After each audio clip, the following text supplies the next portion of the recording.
Buckle up, troublemakers. It's Friday, June 10th. Kyle and I spent the day in Philly yesterday doing all things ASOTUcon, spent time at a dealership, but there's things to talk about like Saturn and OEM startups and all these things. Like, we're not going to get through all this today. No.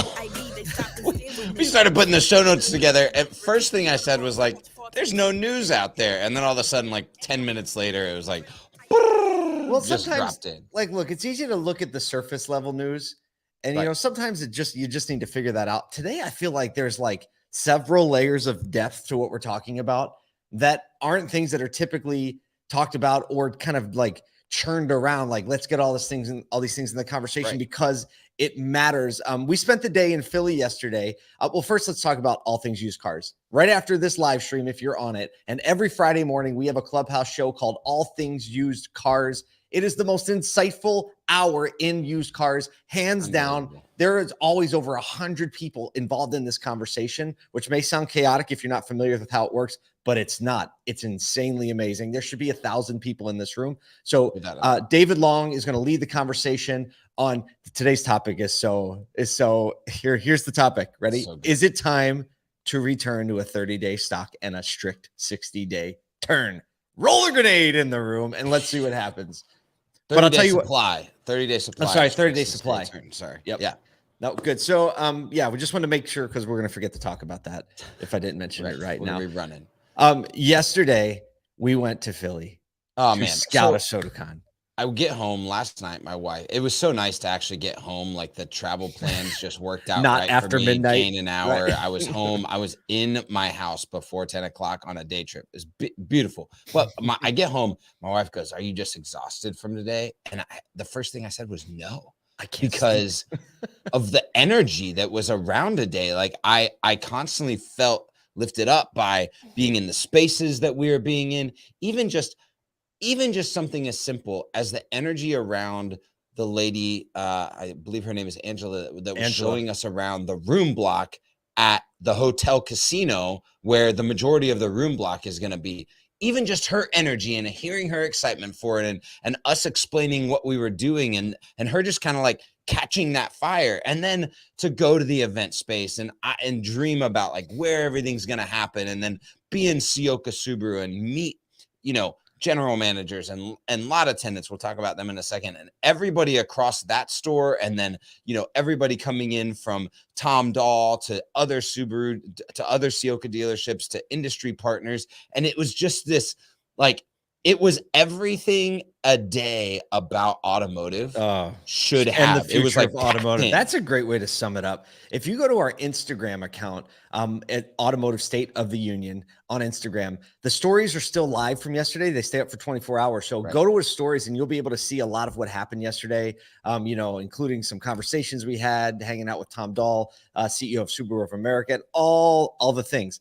I'm starting to get worried that ASOTU, like there are going to be people that really want to come to ASOTUcon that aren't going to be able because we're going to be out of tickets. I'm starting to get worried about that. Like legitimately, like before I'm like, I'm pretty confident we're going to sell out. We sell out most of our stuff. Now I'm like, there are going to be people that are upset. Yeah. So go to ASOTUcon.com because here's the thing. What we're going to do, we just decided yesterday, anyone that signs up on ASOTUcon.com, it's just a type form right now. It's super simple. It's not a big website. Know that it's coming September 11th to the 13th. It's a Sunday through a Tuesday. But sign up there. We promise you that group, that subset, whether it's 50, 150, 300, however many people sign up there, are going to get access to tickets a full 24 hours prior to anyone else. And more importantly, access to the room block. Not more importantly, but well, it is more limited. So look, there's gonna be 600 people there.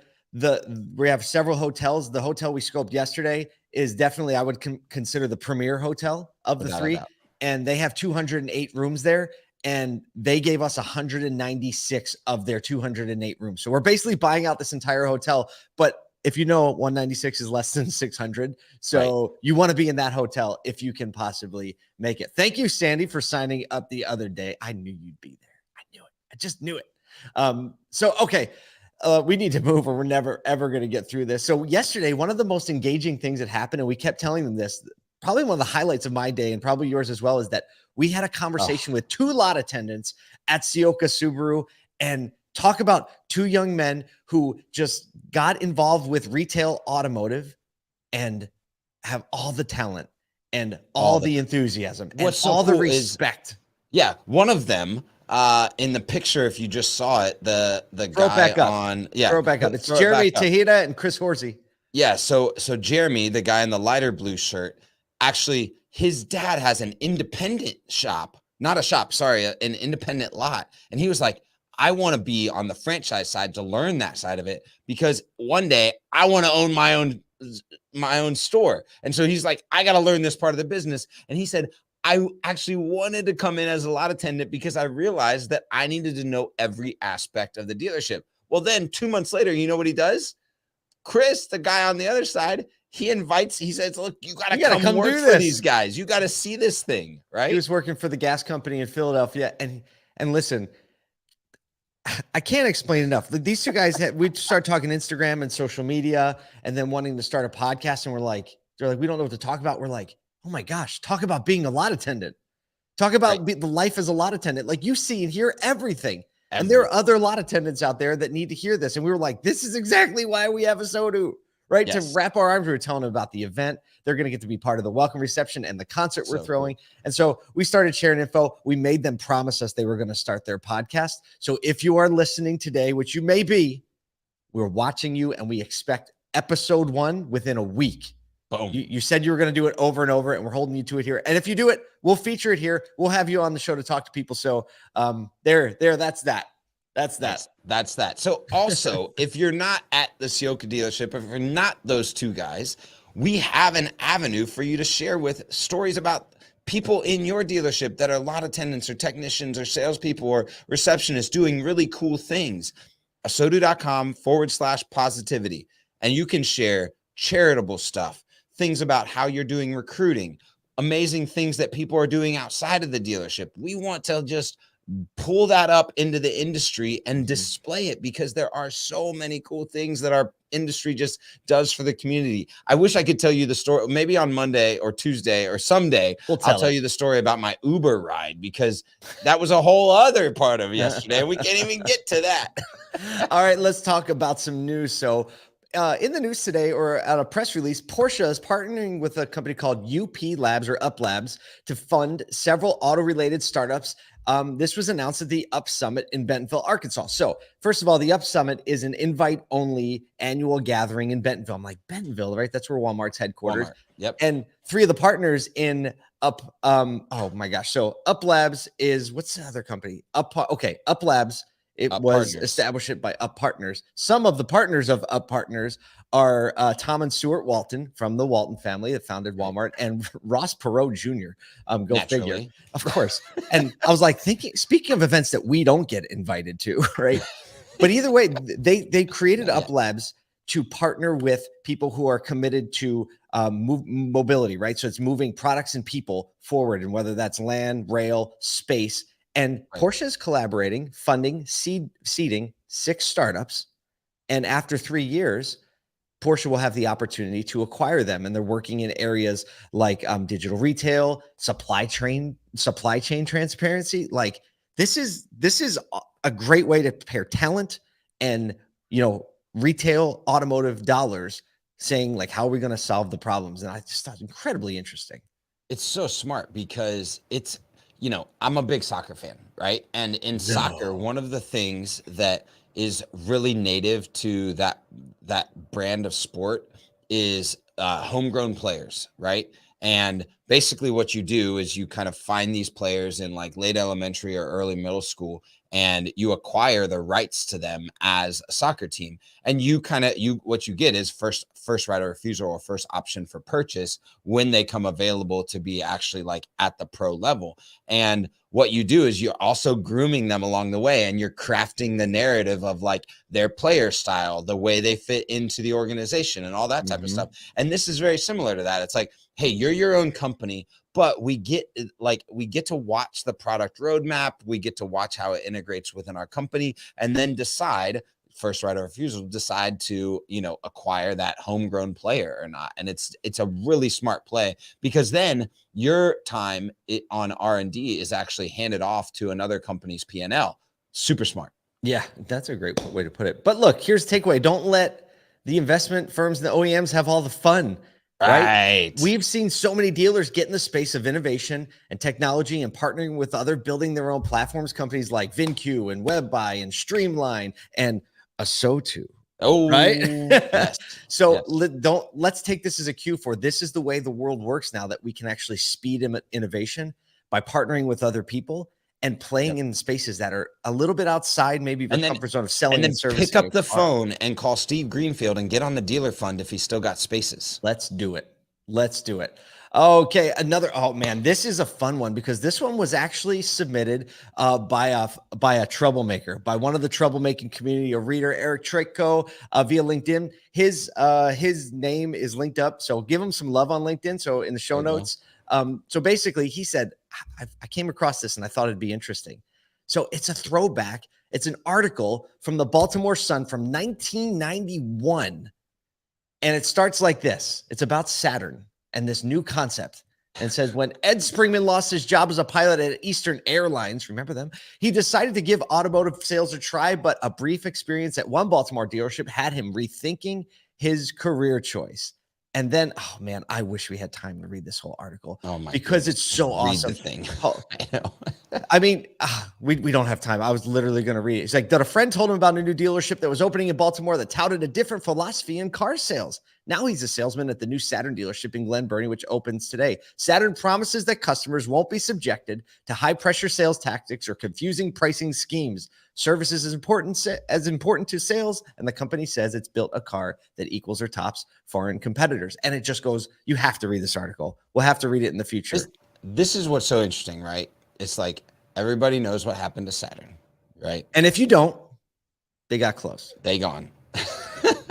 Right? Fallout of 2008. Yeah. Yeah. So it was a fallout of 2008. Obviously hard to scale up a brand in a very short timeline. I mean, it's really only 15, 16 years from the initiation of that brand in the early 90s. But what I really find interesting here is that you like the primary model was this one price model, and then a lot of the dealerships adopted some level of single point of contact as well, because they felt like that because it was one price, it eased the process. And I just think honestly they were just ahead of their time. It's not kind of like sometimes wrong, sometimes early looks like wrong, and at that point it was too early and so became wrong. And now we're seeing a wider adoption. I mean, everybody's one price right now. I mean, rarely do you see negotiation. A lot. Let's just call it 80% of the industry is just primarily one price. But now you're seeing a lot more people lean into, is there a more seamless flow in finance, or is there single point of contact, or at least can we do it at the same desk so there's not this like I'm going to the back office, right? Yeah. And so to look back and go, what mistakes did they make, and then also where were they right, and how do we translate that in this new economy and this new consumer experience? So this article also talks about how this affects the employee experience. Right. So it's both, and it gets into both of those. So it's even like more ahead of their time. So listen to this. Under the Saturn philosophy, dealers are called retailers. Salesmen are called sales consultants. The showrooms are designed in unpretentious open air style.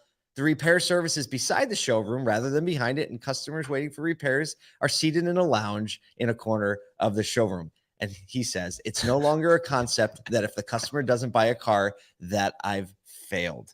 instead of just going with the product, we asked people how they would like to be treated. I was like, did they have a time machine? They seriously had a time machine. Dude, there's somebody so right now far that concepted that brand and worked on it, that is just ripping his hair out and just they're just like, I told you. If only they were social media enough for them to put this in social media and just be like historically correct, other than this 1991 Baltimore Sun article that Eric shared with us. It's probably, I wonder who that is. We have to figure that out. They're probably doing something great. I'm sure we can find out who that person is, because it is way ahead of its time, and we should be looking at that. Literally everything you just said was retail automotive mindset. Absolutely. From like a retail mindset, like really true retail outside of automotive retail mindset. It's unbelievable. We have to do something with this article. Like, let's sell cars like it's 1991 in a Saturn dealership. Oh, why don't you bring us home? We have a few minutes for this last one. Oh, man. So yesterday, this was all around the news. This was probably the biggest thing in EV. The Biden administration and the government has set out, obviously, I think probably 20, 30 days ago, they stated that they were going to be funding $5 billion into the charging network. They came out yesterday with some of the regulations around those. Here are just a few of them. Is that DC fast chargers around the country will have to have at least 4 ports, meaning you're probably like, think about the parking matrix that has to be done to realign even just things, parking lots, right? And then they have to be at or above 150 kilowatts, which means they are fast chargers.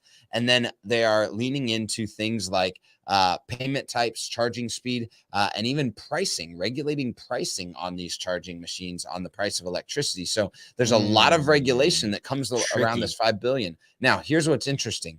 The goal, 2030, yet again, right? 2030. Someone please make us a year 2030 thing. Goodness. But their goal is that 50% of vehicles sold would be hybrid or electric. Now, really interesting when all of these manufacturers are saying we're going to be 100% by 2030, right? I think there's a little bit more realism, but even still, they are only after 500,000 charging stations. 500, like, that is not a network. I'm just telling you, that's not a network that supports it. So there has to be some intentionality. That's like old airport outlet mode. It's unbelievable. Right? Look, we all need to charge our phones, and there's one outlet next to the outlet. Desk. Everyone's like standing around, passing the thing around, trying to get it charged up. Yeah, well, you got to start somewhere, I guess. I think dealerships have a massive opportunity to be a hub for this, where they reimagine their parking lots, reimagine how EV charging, and reimagine how the in-store experience actually desires a customer to come there on a more regular basis. Like, maybe it's a once-a-week retail experience, and you're connecting with other retailers to make it an engaging space. Boy, think about the opportunities. World Sorry, I just took that. No. I just took that story. No, I'm so excited about it.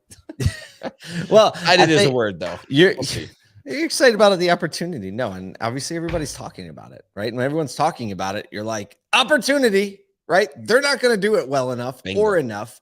And you have the infrastructure and the great locations and all those things already in line. We wish we could stay here all day, because we just just peeked the lid of all the things that went on yesterday. Go to ASOTUcon.com, pre-register, and if you don't get on the email, get on that email list.